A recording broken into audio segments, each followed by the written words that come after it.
여러분 잘 오셨고, 하지만 또 역설적으로 하나님은 우리가 가장 힘들고 지칠 때 가장 깊은 기도의 자리로 이끄실 때가 있습니다. 그 은혜가 있죠. 그래서 오늘도 말씀 가운데 은혜 받으시고 깊은 기도의 자리로 나아가시길 축복합니다. 오늘 우리의 본문 말씀은요, 하나님께서 죄가 만연하였던 소돔과 고모라를 심판하시러 가시는 길에 굳이 아브라함을 만나러 가십니다. 아브라함을 만나 주시는 거예요. 그리고 당신이 하실 일을 아브라함에게 설명해 주십니다. 이것도 참 놀라운 일이죠.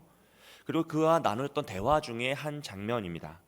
사실 성경에서 하나님이 당신이 하실 일을 사람들에게 알려주시는 것은 이제 선지자나 이제 제사장 또 예언을 통하여서 자주 있었던 일이에요. 그러니까 아브라함을 찾아오셨던 적도 있으니까 아브라함에게 이 일들을 설명해 주시는 것은 아주 특별한 일은 아닐 수 있습니다. 그런데 오늘 본문의 특징은 뭐냐 하면, 하나님이 아브라함에게 하실 일을 설명해 주자 아브라함이 자신의 의견을, 자신의 생각을 하나님께 간청을 드려요. 그리고 하나님이 그의 의견을 수렴해 주십니다. 이건 정말 특별한 일이죠. 하나님께서 원래는 당신의 하실 일을 설명해 주시는 것은 하나님의 지혜와 능력이 부족해서 인간의 조언을 필요로 하는 것이 아니죠. 하나님은 오직 당신의 일을 설명하심으로써 그 듣는 자가 하나님의 역사에 동참할 수 있도록, 하나님의 사역자로 세워질 수 있도록 그에게 그 일을 설명해 주시는 거예요.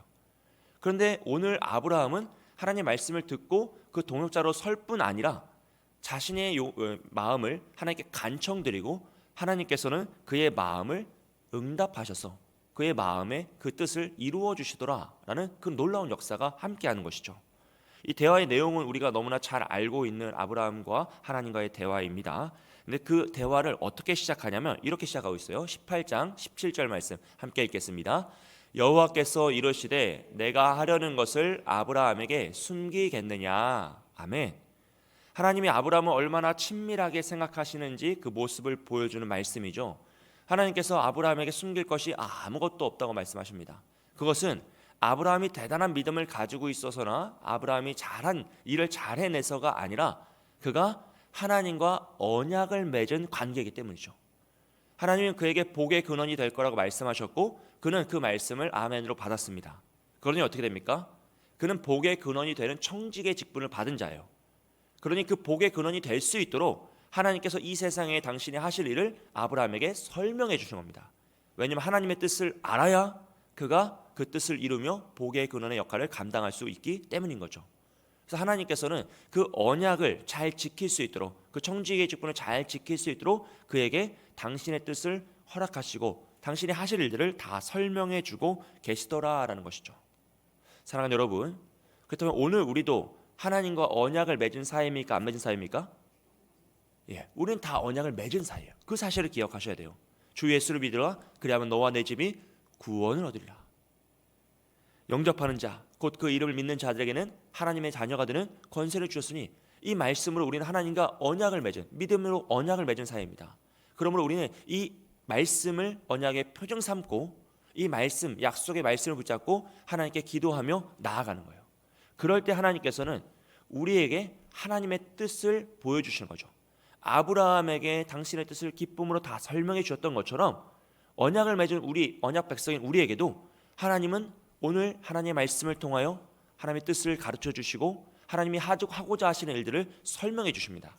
왜냐하면 이것은 뭐 또 신기하고 신비로운 이야기, 재미있는 이야기를 하기 위함이 아니라 우리가 하나님의 이루실 그 역사에 동역하기 위하여서요. 동참하여서 사역자로, 중보자로 함께 동역하기 위하여서 우리에게 그 뜻을 설명해 주신다는 거죠. 여러분, 하나님께서는 어떻게 당신의 뜻을 설명해 주시죠? 말씀을 통하여 설명해 주시고 사람을 통하여 설명해 주시고 상황을 통하여 설명해 주십니다. 여러분, 우리가 살다가 그럴 때가 있잖아요. 하나님의 말씀을 통하여서 또 사람을 통하여 상황을 통하여서 보다 보면 저러면 안 되는데 라는 마음이 들 때가 있습니까? 없습니까? 있다는 거죠. 저건 참 위험한데, 저러다가 큰일 날 텐데, 저 부분만 딱 고치면 너무 좋을 텐데. 사람인 경우도 있고 공동체인 경우도 있고요. 우리 가정인 경우도 있습니다. 이거 정말 이렇게 하면 참 좋겠다. 그런 마음이 우리 안에 들 때가 있다라는 것이에요. 그런데 우리가 그때 그 마음이 들면 어떻게 하죠? 내가 괜한 참견했다가 미움받을 수 있다. 관계가 좋은 관계가 틀어질까 봐 침묵할 때가 있습니다. 나도 못하는데 내가 누구 간섭하겠냐라는 마음으로 포기할 때도 있습니다. 또 괜히 남의 인생에 참견했다가 좋은 일이 있어요, 없어요?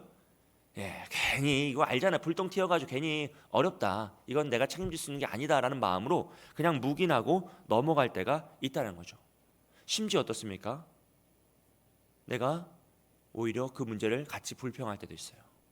또 문제가 터진 이후에 야, 내가 그렇게 될 줄 알았다 라고 말하며 판단과 평가로 넘어갈 때도 사실 많다는 거죠.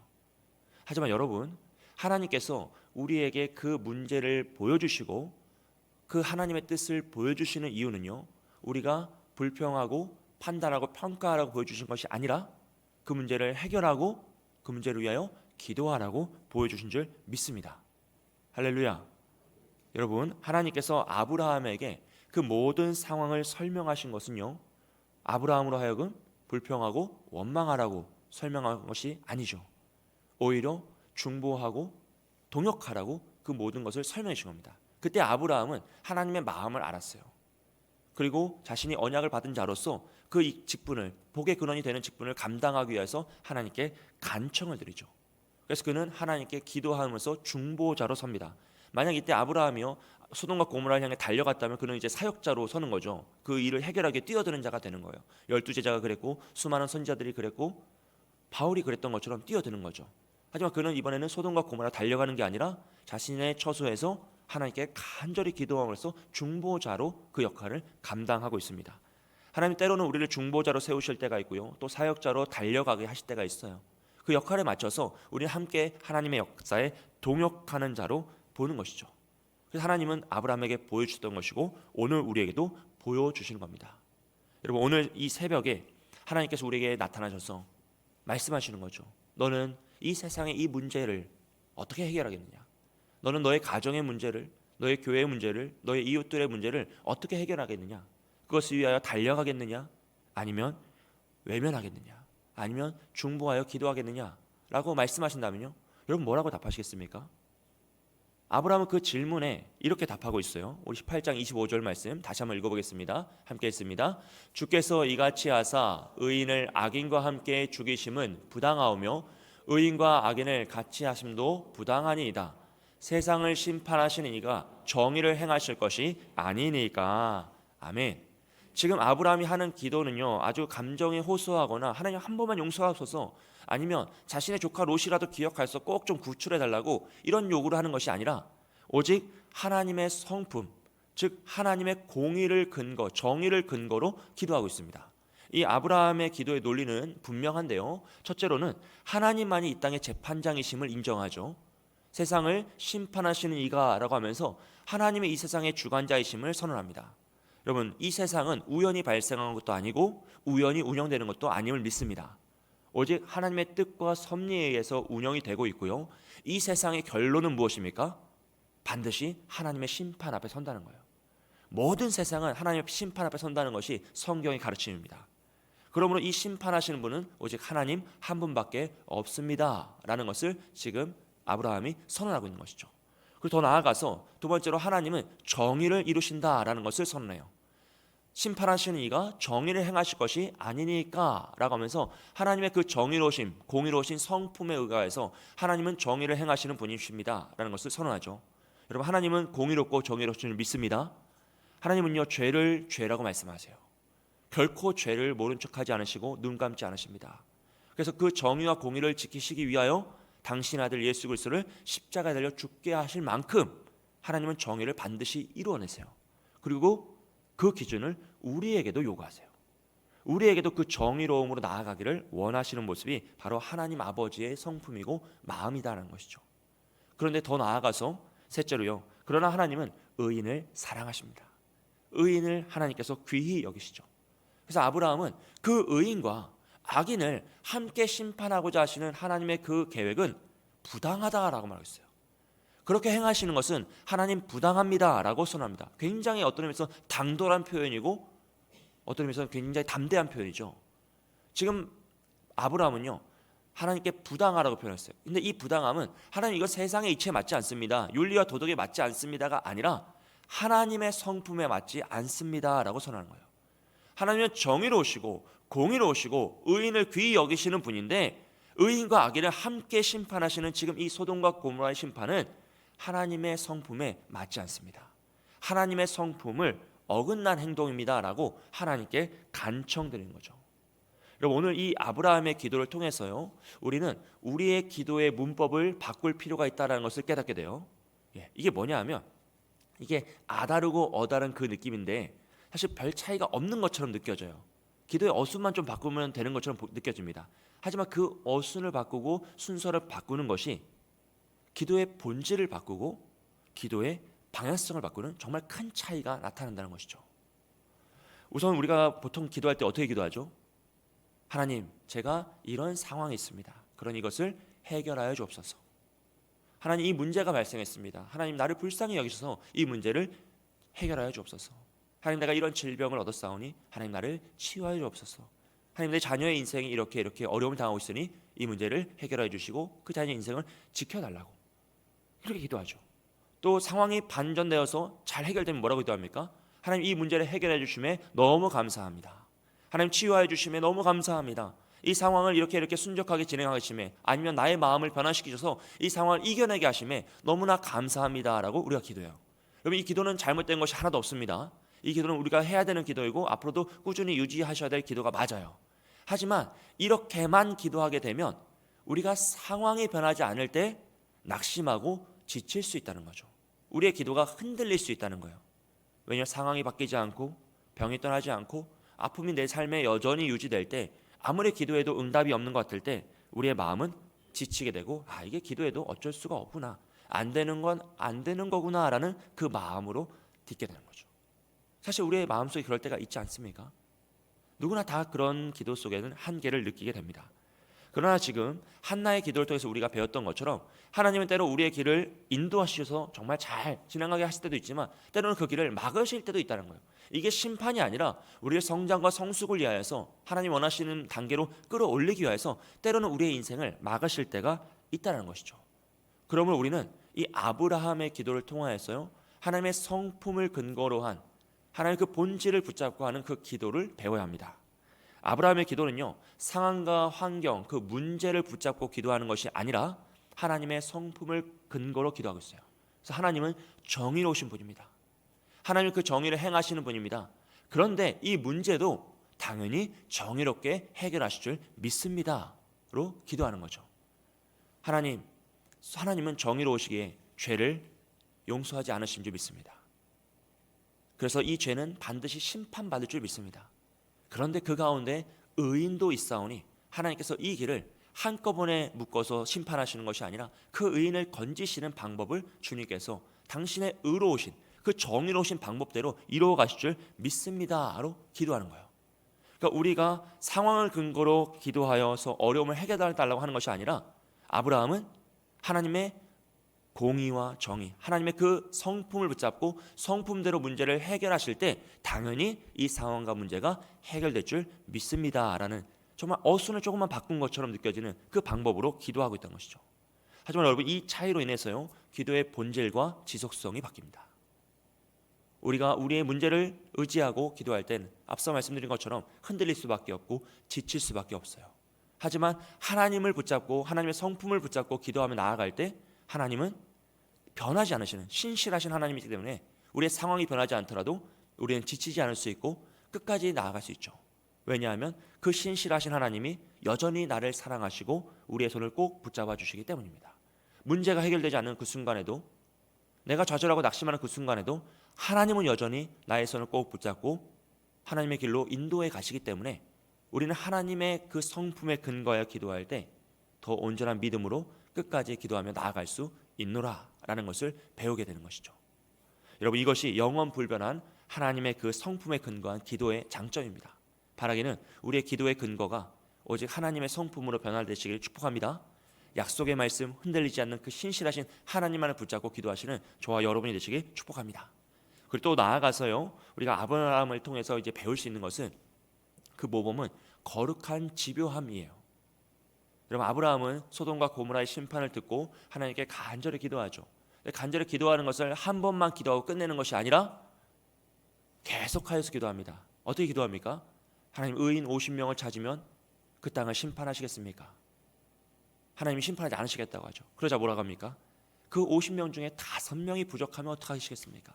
45명만 있으면 심판하시겠습니까? 40명만 있으면 심판하시겠습니까? 30명만 있으면 심판하시겠습니까? 20명만 찾으면 주님 그 20명 때문에 심판하시겠습니까? 마지막에 10명이라도 있으면 하나님 심판하시겠습니까? 6번이나 동일한 하나님의 그 근거를 붙잡고 하나님의 그 신실하심, 정의로우심 붙잡고 간청하여서 6번이나 동일한 논리로 기도하고 있어요.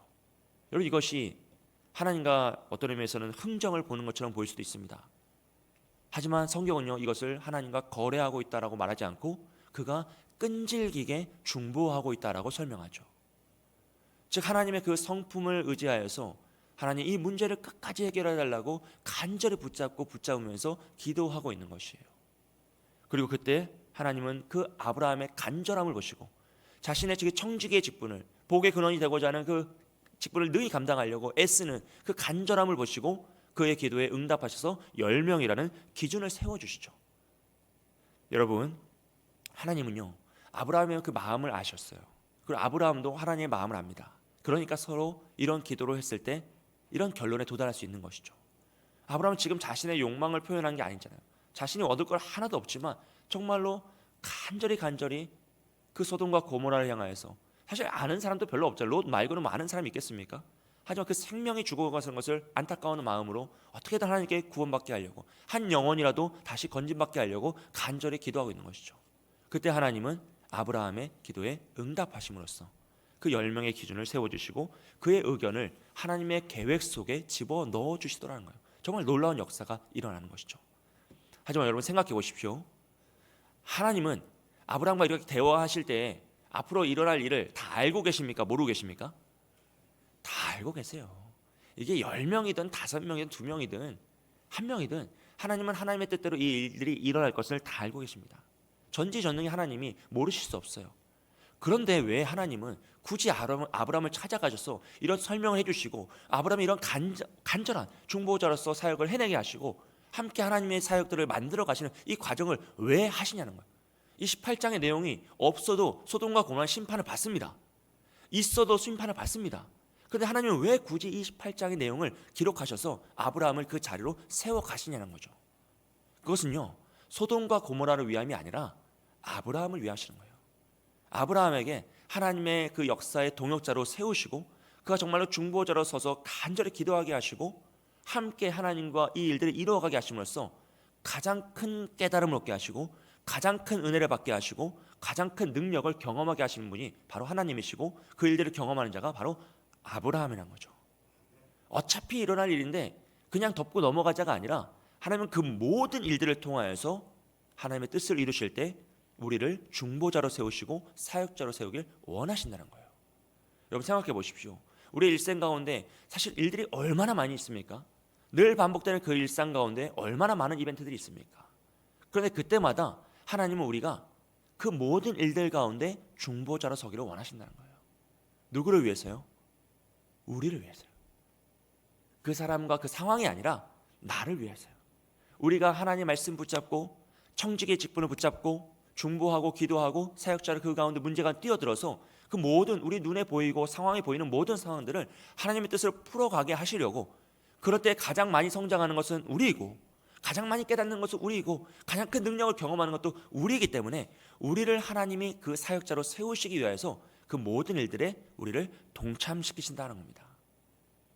하지만 여러분 결국 아브라함이 아무리 기도해도 소돔과 고모라는요 하나님 말씀대로 심판받아 영원한 멸망 가운데 임합니다.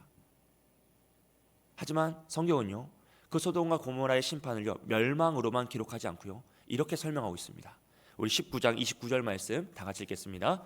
하나님이 그 지역의 성을 멸하실 때 곧 롯이 거주하는 성읍을 엎으실 때 하나님이 아브라함을 생각하사 롯을 그 엎으시는 중에서 내보내셨더라. 아멘. 여러분 롯이 소돔과 고모라의 심판 가운데 건짐을 받았어요. 그런데 롯이 잘해서, 롯이 기도를 열심히 해서, 롯이 믿음이 좋아서 건짐받은 것이 아니라 하나님이 누구를 생각하셨다고요? 아브라함을 생각하셔서 그를 건져주셨다고 합니다. 여러분 이것이 중보 기도의 신비예요. 신비. 우리는 다 알 수 없습니다. 그러나 하나님께서 기도하는 자의 기도를 들으셔서 그 때에 맞춰 하나님의 역사를 이루어 가시더라는 거죠. 사랑하는 여러분, 그래서 우리는요 이 111 기도 운동을 할 수밖에 없는 거예요. 우리의 그 작은 기도가 누군가의 생명을 살릴 수 있습니다. 우리의 간절한 그 중보가, 이 시간 우리가 드리는 간구가 누군가의 마음을 다시 세워줄 수 있다라는 것이죠. 우리는 짧은 기도를 하나님께 드리는 것 같지만 하나님께서는 그 기도를 결코 작게 보지 않으세요. 그래서 누군가는 그 기도 덕분에 버티고 있는 거예요. 누군가는 그 기도 덕분에 회복하는 것입니다. 누군가는 그 기도 덕분에 다시 돌아올 줄 믿습니다. 누군가는 그 기도 덕분에 다시 일어설 수 있는 것입니다. 하나님이 아브라함을 생각하사 롯을 건지셨듯이 하나님께서 기도하는 우리를 생각하사 우리의 자녀를 건지실 줄 믿습니다. 우리의 가정을 건지실 줄 믿습니다. 우리의 교회를 건지실 줄 믿습니다. 사랑하는 우리 서울 남부교회를 생각하사 하나님께서 이 지역을 긍휼히 여기시고 건져내실 줄 믿습니다. 우리는 그것을 믿고 중보자로 서는 거예요.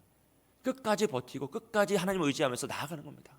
하나님의 그 신실하신 그 성품, 하나님의 정의로우시고 공의로우신 그 성품, 하나님의 긍휼과 사랑이 충만하신 그 성품을 붙잡고 우리는 기도자로 서는 것이죠. 여러분 삶에 있는 모든 문제 앞에서요, 여러분 넘어가지 마십시오. 외면하지 마시고 이것까지 신경 쓸 겨를이 없다라고 생각하지 마시고요, 잠시라도 기도하십시오. 다 책임지는 것이 아니에요. 하지만 하나님 우리를 중보자로 세우셨어요. 그러니 우리가 할 수 있는 마음을 다해서 하나님의 뜻이 이루어지기를 간절한 마음으로 기도하며 나아갈 때 하나님께서 우리를 통하여 건지실 자들을 건지실 줄 믿습니다. 사랑하는 여러분, 이 말씀을 의지하셔서 끝까지 중보자로 서시길 축복합니다. 우리가 문제 앞에서 비판과 판단으로 평가로 나아가는 것이 아니라 나를 이 문제 속으로 보내신 하나님, 이 문제를 보게 하신 하나님께서 중보자로 세우길 원하시는구나, 그 하나님 아버지의 마음을 품고 청지기로서 하나님 앞에 간절히 기도하며 나아갈 때, 하나님의 성품을 근거로 하며 나아갈 때 우리도 건짐받고 우리가 소원하는 일들도 그 문제들도 그 사람들도 다 건짐받는 믿음의 역사가 일어나기를 주님의 이름으로 축복드립니다.